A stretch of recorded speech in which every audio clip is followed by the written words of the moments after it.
Halo, Assalamualaikum warahmatullahi wabarakatuh. Apa kabar semuanya rekan-rekan? Oke, kayaknya udah lama sekali ya saya tidak membuat konten terkait dengan HSC. Hampir 1 tahun ya. Jadi cukup kangen juga lah untuk untuk bikin konten lagi. Jadi memang 1 tahun ini apa ya, waktu agak susah membagi waktu untuk membuat konten karena ada beberapa kesibukan dan lainnya.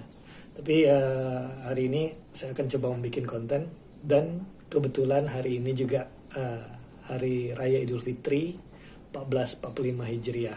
Jadi sebelum saya mulai, kepada rekan-rekan HSC, praktisi HSC, saya ucapkan taqabbalallahu minna wa minkum, taqabbal ya karim.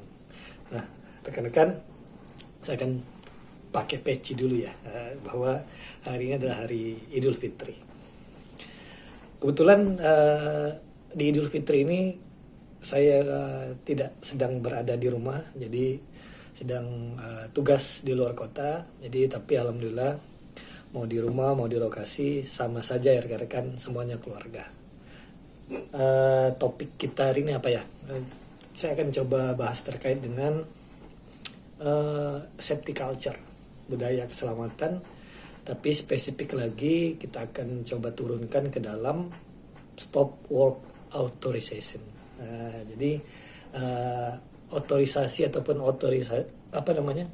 otorisasi kita untuk melakukan menghentikan ataupun menstop suatu aktivitas ataupun pekerjaan berdasarkan karena adanya kondisi tidak aman ataupun perilaku tidak aman atau near miss. Nah, jadi rekan-rekan, sebenarnya dari beberapa pengalaman kami ya, kalau kita lihat untuk secara verbal ataupun secara teori ya, untuk melakukan stop work authority itu tidak gampang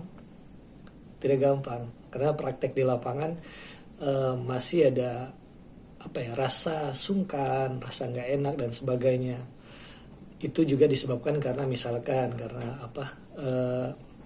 struktur organisasi, misalkan orang yang ditegur kita posisinya lebih tinggi, ataupun orang yang akan ditegur kita itu teman baik dan sebagainya. Tapi menurut hemat kami ya, saya lah, kita sebagai praktisi HSC itu harus mempunyai keberanian, karena kalau kita sayang sama mereka, apapun posisinya itu, jika ada hal yang dirasa tidak aman ketika dia melakukan aktivitas dan bisa membahayakan dia ataupun orang sekitarnya, lakukan stop work authority tersebut. Nah, rekan-rekan, saya punya banyak case ya terkait dengan stop work authority ini. Jadi memang sih kembali lagi kepada individu ya.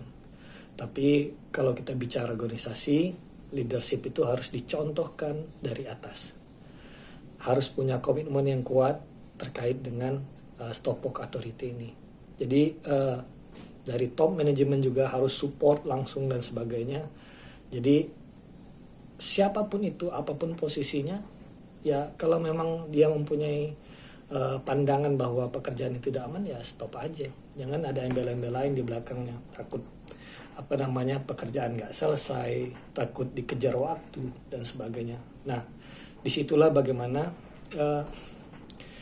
tugas dari HSC misalkan salah satunya, tapi bukan hanya HSC aja, HSC, manajemen dan sebagainya, itu membangun budaya itu teman-teman. Bagaimana mempraktekkan bahwa yang bisa melakukan SWA itu bukan hanya atasan saja, tapi bagian ataupun orang-orang frontliner itu juga harus bisa melakukan SWA ini.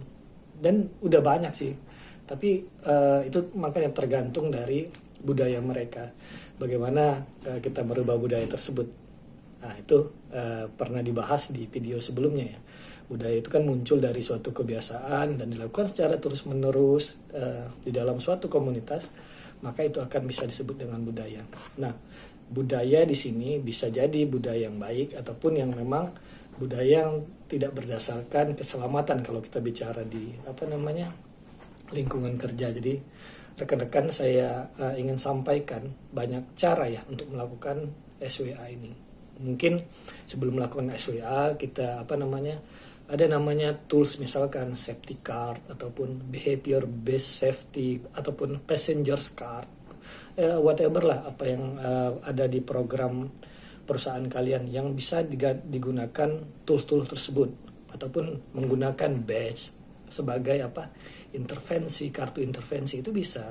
Nah, tapi itu kan semua tools, tapi apakah kita bisa melakukannya? Nah, itu yang perlu dipertanyakan. Kita harus mempunyai